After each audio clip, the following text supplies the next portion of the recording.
Okay, the octuplets born last week are doing better, and doctors are saying that they're breathing on their own now. More is coming out, though, to light about their mother. She's not married, has 6 other children, and got pregnant using in vitro fertilization. There are lots of questions with this story about her choices and her doctor's decisions. Joining us now, Dr. J. Buzz von Ornsteiner. Thank you so much for joining us, Dr. Buzz. Great to have you here.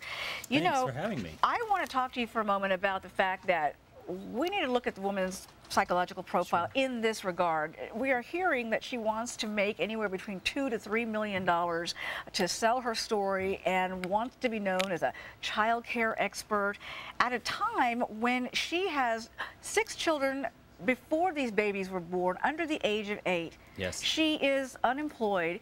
And her mom says this was a goal of hers since she was a young girl, since she was in her early teens. She wanted to have as many babies as she could. What do you make of this profile?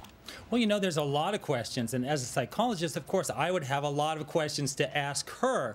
When we look at mental health issues or we look at a personality disorder, we want to look at the individual as what is their true motivations. A lot of women want to have a lot of children.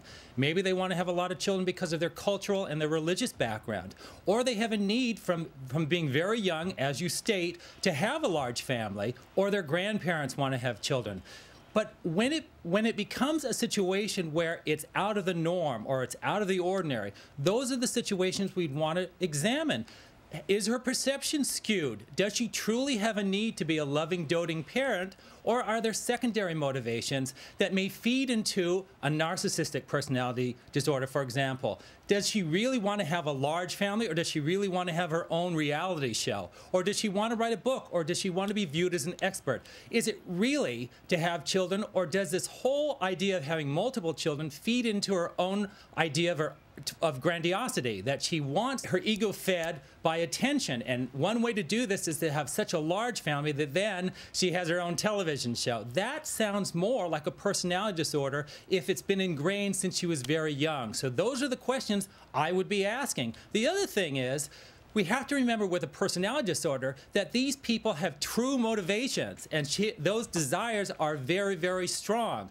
And that affects their emotional brain. If they're not satisfied, it causes them a lot of stress and anxiety. It also causes stress and anxiety to the people that love them and support them. We don't want to feed into that by supplying them with money, with our tax dollars. So there's a lot of concerns there. There are a lot of concerns. I mean, she wants to tell her story to Oprah, we're hearing, and to Diane Sawyer. But at the same time, it's all well and good that you want to have a lot of children. That's wonderful. But the fact is, she can't, you know, outwardly, at this moment, we can't see how she can support them because she's not working, and her parents say, her mother particularly says that, you know, they've all been living together and they've been really struggling to survive. Yes, those are very, very strong issues to have a psychological assessment, and also to look at her medical doctor, and also to realize that as taxpayers, we are going to be supplying her with medical assistance. We are going to be supplying her with psychological intervention. We are going to be paying for education. I understand that of one of the 6 children, one of her first brood of children has autistic-like tendencies, and so we will be supporting that clearly with additional funding. We also may be supporting her in terms of housing. It's all right to support people, and we want people to have families. Right. We also want to know that they have good mental health stamina. Okay, Dr. Ornsteiner, obviously this is a story that's generating lots of controversy, and we thank you for your insights. Thank you for having me.